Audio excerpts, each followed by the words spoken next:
Donatas Motiejūnas šio perdavimo, nors visai neblogai viską buvo sugalvojęs Renaldas Seibutis, tenka pradėti viską iš pradžių. 4 sekundės, tik Lietuvos komandos atakai, Donatas Motiejūnas, čia jo pirminis žaidimas ir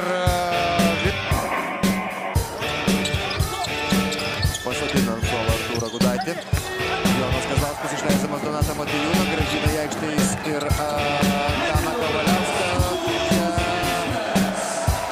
Greita Lietuvos komandos ataka, kurią dėjimo iš viršaus po Ado Iškevičiaus perdavimo žaidė šį vakarą.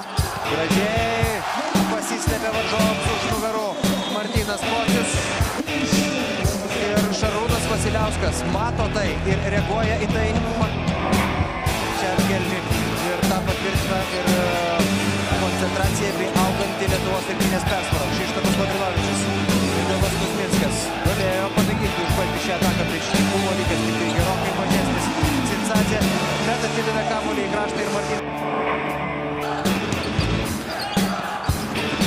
atitrūkęs nuo komandinio žaidimo kol kas šios rungtynių pradžioje. Vasiliauskas, gražus perdavimas Dariušui Lavrinovičiui, šio 2 žingsnis ir taikaus metimas. Štai ką gali padaryti tuo laiku atiduoti perdavimai. Ir aišku, jeigu Dariušio Lavrinovičiaus ten nebūtų buvę, nieko panašaus mes ne...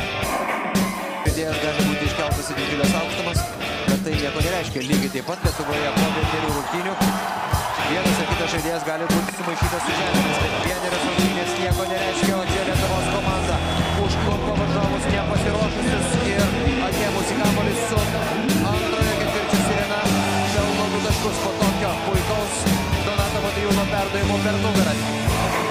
Bandė tą žingsnį padaryti Mikelis Perišvilis, tačiau to žingsnio nepakako. Donatas Motiejūnas įnešė labai daug kovingumo į Lietuvos rinktinės žaidimą.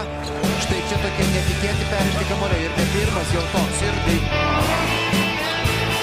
68-48 ir Artūras Gudaitis ne tik dengia, bet ir atima kamuolį į Tadą Mačiulijas arba, kaip Kristina patinka, neleidžia jo gauti, nubėga greičiau už ordiną.